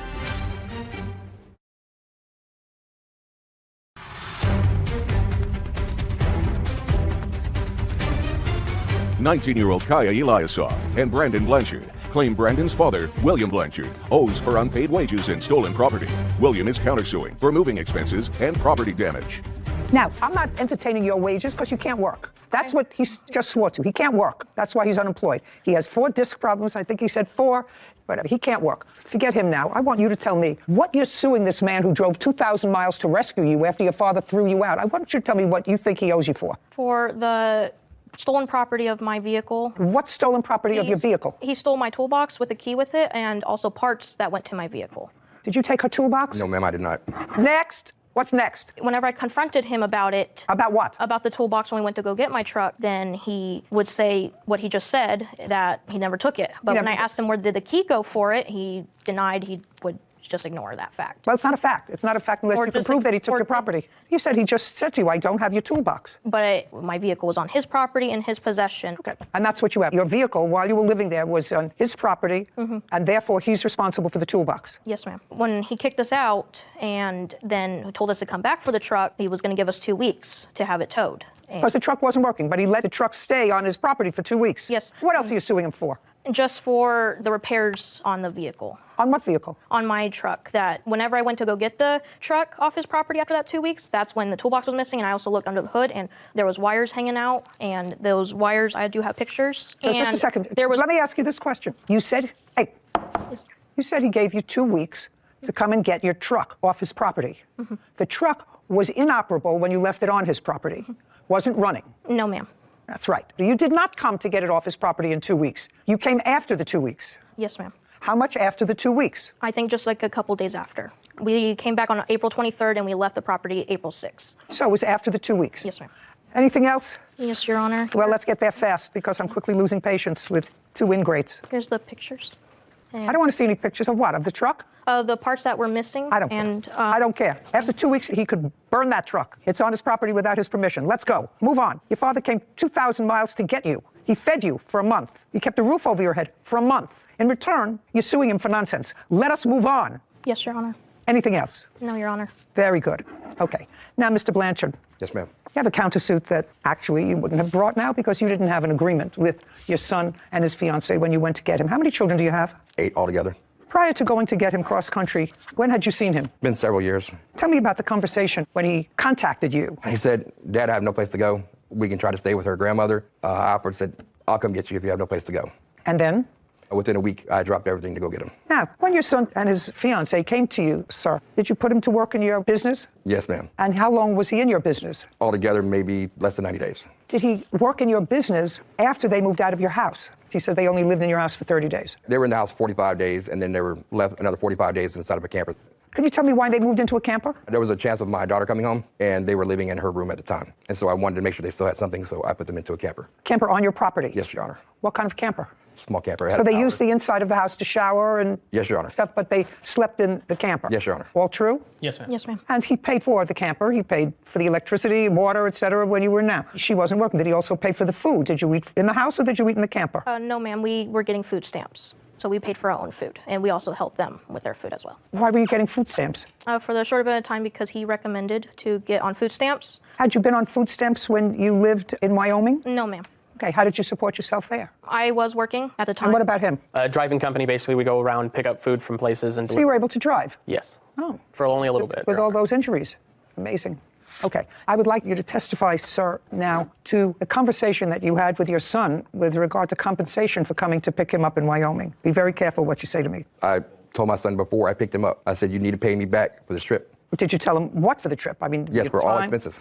All expenses for the trip. For the expenses? Yes, Your Honor. How was he supposed to do that? He wasn't working. He was supposed to get a nighttime job on top of working, helping me out around my shop. Did he help you around your shop? He You did. said about 90 days. Did you pay him? No, Your Honor. Well, if he worked for you for 90 days and you didn't pay him at all, and it cost you a couple of $1,000s, according to you, yes, to go out and get him, hire trucks, spend time back, whatever it was, and he worked for you for 90 days without compensation, why do you think he did that? I was hoping just because that's what he really wanted to do. No good deed goes unpunished. You went and you got him, and now they're suing you, but their case is dismissed. They have no case against you. It's all a bunch of nonsense and ridiculous. But likewise, so your counterclaim is for the expenses that you incurred in going to pick them up. I don't actually think that there was an agreement to pay you back for your expenses. But even if there was an agreement to pay you back for your expenses, the fact that he worked for 90 days without any compensation, I think, more than compensates you for that. As a result of that, your counterclaim as well is dismissed. We're finished here. This court is adjourned. You try to do your best for your kids whenever you can. This is no different. It's been very difficult growing up. I hope he gets his life together. I don't want anything to do with him. I'll always be there for him. It's time to cut the strings. I'm done with him. That young man sounded as if he was intelligent. That doesn't mean he was smart. That means he was intelligent. Because at age 19 or 20, to have already figured out that you can't work because you have a bad back, unless you really have to work. If you really have to work, then you can work for your father. That's a bad mindset for a very young person. That means that your life is really going nowhere. You're not preparing yourself to do anything. And to take it a step further and to sue the only person that was there for you in a time when you needed them. No good deed goes unpunished. 19-year-old Isabel Irwin is suing her father, Neil Irwin, for personal belongings. Court come to order. All rise. Have a seat, please. Case number 27, Irwin versus Irwin. Thank you. You're welcome. Miss Irwin, this is your dad? Yes, he is. And you're 19? Yes, I am. According to what I read in your complaint, your parents divorced when you were 10. Yes. And your father was your primary custodian. You lived with him. Yes, I did. Did you graduate from high school? Yes, I did. When you were 10, 11, 12, 13, 14, 15, and 16, did you live with your father? At the age of 15, I moved out because... Okay, so at age 15, you moved out? Yes. Because here you said, when I was 18, my father kicked me out of the house for no good reason. Yes. Guess what? Well, you've just told me that you left the house when you were 15. Yes, and I lived with my mother for 2 years, and... Okay, so from age 15 to 17, you lived with your mother? Yes. Is that because you were having difficulty with your father? Yes. Okay, and then you went to live with your mother? Yes. But that didn't last? No. So now, at 17, you go back to your father? Yes. And you stayed with him until you were 18? Yes, correct. So far, I have the fact that your family is a little dysfunctional, but that you had certain problems. I moved out when I was 18. Just a second. Would that be a fair statement, that you had some problems? No, it would not be. Okay. What high school did you graduate from? It's a school partnered with the National Guard for kids that are off track to get them back on track. Did you have to pay for that school? No, they are paid by the government. Could you look them up for me? Yeah, it's a residential program for youths aged 16 to 18 who've dropped out of school or who are seriously behind in credits and need to catch up quickly. Okay, so you were dropped out of school? No. Or seriously behind? Yes. Dropped out or behind in credits. Okay. And how old were you when you graduated from... I was 17 years old. And so at that point, you moved in with your father? Yes. And why did you leave when you were 18? He had evicted me. Okay. And I'd like you to tell me your version of his evicting you when you were 18, because this case involves you're suing your father for items that he disposed of that were yours, and you want this court to award you $7,400 for the things that he disposed of that were yours. Yes. Okay. So tell me why you believe he evicted you when you were 18. I believe he evicted me when I was 18 because I was buying my first car, and he got jealous of the car I had, and he stated that when I moved back in for the second time. He evicted me the second... No. Where on the first time that your father evicted you? Not the second time. The first time your father evicted you. I can ask him, or you want me to stay with you? You can ask him. Fine. Tell me why you evicted her the first time, which you did. The main reasons would be that she agreed to pay rent, which she never did. She working? Off and on. I'd say over the past 2 years, she's probably had, from my guesstimate, 15 to 20 jobs, all ranging from an hour or a day, I think the longest being about 3 months. Can't maintain a job, would prefer to smoke pot all day in her room and hang out with her boyfriend, basically. Which at the time, for the first eviction, she did not know Corey. Okay. But she still does the same thing. Yeah, well, that's unfortunate. That's what you indicate here. So that was the reason that you evicted her the first time. And that was maybe in June? I would have filed that June 9th of 2021. June. Okay. But she came back shortly thereafter, in October. The sheriffs removed her August 13th, 2021. Is that because you asked her to leave and she wouldn't? It's a 3-step process. And I had a 24-hour notice posted to the door after 34 days. Well, she's your daughter. Yeah. So there must have been some discussion, Mr. Irwin, with her. You saying to her, listen, this is not working out. There wasn't a discussion, Your Honor. Was not? I served her the first notice. We talked about it. Oh, you talked about it? Prior to me filing. I told her I would do it. I don't think she believed me. She knew you wanted her to leave as a result of that discussion? Yes. And she didn't? She did not. She had lived with you off and on, with the exception of 2 years that she lived with her mother, and part of it in a residential program. It's a residential program, correct? Yes. When she lived with you, she was 10 years old. Can you tell me, Mr. Irwin, from the time she was 10 until the time she was 18 and she was ultimately evicted, what items in the house she purchased? Bed, TVs, anything big? She never purchased anything. When she came back from her mother, what did she come back with? I believe just a few clothes and a bag. She had to kind of run back. And to the best of your knowledge, had your daughter maintained any sort of gainful employment the last 3 years? No. So other than the clothes she came back with when she was 17, there were no big-ticket items? There were a few by the time I had to evict her the second time, but I would have furnished those, being, bed set, furniture, bed. Tempur-Pedic bed. I think that's part of what she's really wanting out of this $7,400. Okay, so you purchased a bed? Yes. Because you didn't have one in the room where she was? I was just trying to take care. Yeah, I was using the room for my own purposes. I live alone until she moved back in, and usually welcoming of my daughter coming home. So I furnished a room. Okay, so that's why you left the first time. The first time you left because he got annoyed that you were hanging around doing nothing and smoking pot. I did pay rent, Right. too. Right. And weren't doing it much. No, I was not smoking often. We're not doing much, is what I said. Yes, I had a job. I worked at the beginning of the year. For how many days? I worked there for about 3 months, and then I worked as a kennel technician for about 2 months. What happened to both those jobs? My dad, his alcoholism, he would never let me sleep in the room as I was paying rent, and he would lock me out. He would lock me out.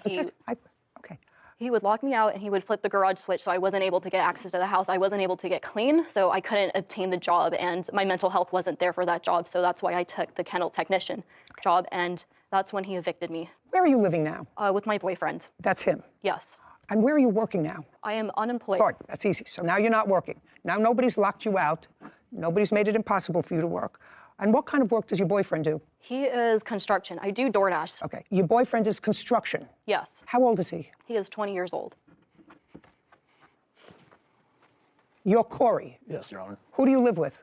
My mom and her new husband. How did I know that? How did I just know that? It's so perfect to be old that, I mean, I asked the questions. I could have asked the questions and answered the questions. So you and your girlfriend live with your mother? Yes, Your Honor. Did you graduate from high school? Yes, Your Honor. And what's the name of the company that you work for? Landscape. Do you work for them full time? Yes, I do. For how long? I've been working for them about 2 months now. 2 months? Yes. Prior to that, what did you do? I worked for Chewy. Chewy, the dog products? Yes, Your Honor. What happened to that job? I just wasn't liking the job anymore, and I thought I could do a lot harder work, and that's what I strive to do, is just continue trying to be the best person I can. And what does your girlfriend do all day when you're out in your landscaping job for the last 2 months? She stays busy going to the gym and making sure that everything is in tip-top shape, and just bringing me lunch when I'm on my break for work. And you're living in your mom's house. Be a fair statement. You don't have to be a math wizard, which I am not, because you don't have enough money to move out into your own place. Yes, Your Honor. Does your mom work? Yes, she does. Who else lives in the house? Her newly husband. Now, you have a room in your mom's house? Yes, Your Honor. Is it furnished? Yes, Your Honor. Who bought the furniture? I bought the bed set, and Tell me when you bought the bed set. I bought it about 2 years ago because we moved there recently. So what you're telling me is you purchased a new mattress? Yes. With your earnings? Yes, Your Honor. And how much was it? It was about $1,500. And if you left the house, you would want to take your mattress because you bought it. Yes, Your Honor. You wouldn't take any of the other furniture in the house because you didn't buy it. Yes, correct. Whether it's your dresser or a TV in your room, your parents bought that. Yeah. The mattress you bought. Yes, Your Honor. Now you can sit. Show me that you gave him $3,000. I can't figure that you had saved $3,000. I gave him that to purchase the mattress because that was the time I was purchasing my car. How could you purchase a car? You don't work.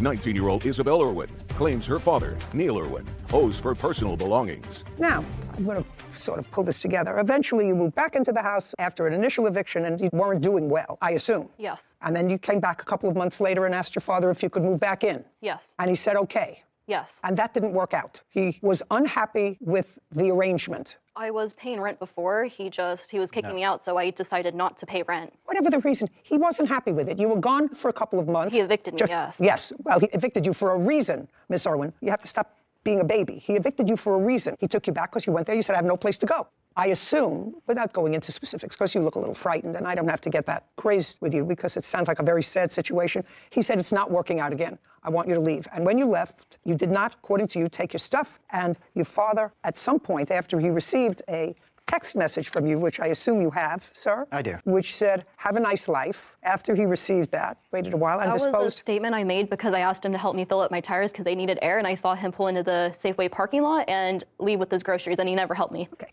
so you said have a nice life. And then you want a whole bunch of things from the house. Now, I want you to tell me, with your limited work history, which you have, hardly enough to sustain yourself, because in October you came back to him and said, I need a place to live. So I want you to tell me what you purchased. I purchased the Tempur-Pedic bed. And who did you purchase it from? My father. You purchased it from your father? Yes, he made the original purchase and said I could just give him the money, which I did. Okay.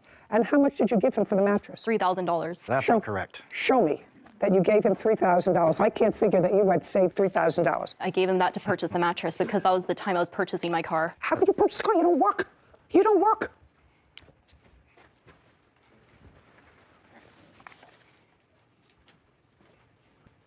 The first one This was doesn't tell me anything. Transaction This that this doesn't tell me anything. You want to tell me that tells me nothing. You want to give that to her. I would have to find credible, Miss Irwin, that you had managed to save from your job that you had for 3 months while you claim you were paying your father rent $3,000. It was the leftover money from me purchasing my car. Oh, I don't believe that. For 1 second. Okay, you want to tell me about the mattress, sir? Okay, simply put, I got one for myself when she wasn't living with me, and the mattress I furnished her with, it was a Ford model. He gave me a good deal on it. I got retails about $3,500. I got it for $2,300. My daughter and I did have an agreement that she could purchase the mattress for $1,800. However, as you may have figured out, that did not occur. And this was after she moved back in October, or when she was... Yep, yes, it was. After she moved back in October? Yes, Your Honor. Okay, the mattress is staying where it is. Okay, now let's go to dresser, nightstand, and TV. So you acknowledge that none of those things you purchased, bed, dresser, nightstand, and TV? No, I did not purchase them. Okay, now that's your father's. He threw out my clothes, shoes, and jewelry. Now, you were evicted. Yes. Was it an actual eviction? Did marshals come to the house? No, I got served the eviction notice on June 30th. He illegally locked me out. No. Just June 30th. Yes. So on June 30th, you were given an eviction notice that said that you had to be out on what date? In 30 days. Okay. So far, is that correct, Mr. Irwin? It's fairly correct. I do have the 30-day no-cause notice to quit that she was served. Okay, and on what date did you leave? On July 1st, because he had thrown a camera Just a at second. my boyfriend. You left on July 1st? Yes. Tell me how you left. I packed a small bag, and I had left. You packed a small bag that contained what? A few of my clothes and whatever I could grab for a few nights. And where did you go? To my boyfriend's house. So you went to Corey's house? Yes. Do you have a laptop? I do not. Do you have a phone? Yes, I do. Did you take the phone? Yes, I did. You took some clothes with you when you knew that you had an eviction notice, correct? Yes. Tell me what jewelry you allege your father threw out. He threw out my necklace my boyfriend had bought me. He threw out... Which boyfriend? This boyfriend, Corey. Tell me about the necklace. He had purchased it for my birthday. Okay. Stand up, Corey. Tell me about the necklace you purchased. I had purchased it from K Jewelers. I had purchased it for about $250. Okay. When? On her birthday, just a little before. When's her birthday? February 20th. Did she wear the necklace? Yes, Your Honor. Every day? No, just on occasions, whenever we'd go out and do stuff and all that. When she came to your house with her bag, did you ever see the necklace again? No, I did not, Your Honor. Do you know where this necklace is? I do not. Did you throw away a necklace? I guess anything's possible because when she left and sent me the have a nice rest of your life text, it looked like a hoarder's room, so I guess anything could have been in there. Who cleaned it up? I did. Didn't see a necklace? Didn't see a necklace. Okay. Were you looking for anything of value? I wasn't looking for anything. To me, it looked like old clothes that probably hadn't been worn in years. Okay. I just wanted to clear out the room. Fine. Have a seat. Other than that necklace, what other jewelry did you have? I had some rings I purchased from Ojai, California on a trip I previously took for my dad. Okay. What else? You took a bag of clothes. What specific? Because you had jewelry, shoes. I assume you took some shoes with you because No, you were going to be I did there. not. Well, you were wearing a pair of shoes. Yes, I was. I was wearing my old shoes. Okay. When you got rid of all of the stuff, Mr. Irwin, you didn't go through any of it? No, I did not. Did you give her any notice that she had 10 days, 2 weeks to get her stuff? I did not give her notice. On what date did you dispose of all of her stuff? It would have been around July 20th, about 20 days after or so. Okay. Well, but even according to your eviction notice, she had 30 days to vacate. Well, if you read the actual eviction notice, it's 5 days. After 5 days, you have to file another part of the eviction notice, which is unlawful detainer, meaning that she is now there illegally. So she left within the 5 days, willfully. I'm 19 years old, and I want to live to be 79. And right now, that doesn't look good for you. I'm telling you, you look troubled and older than your years.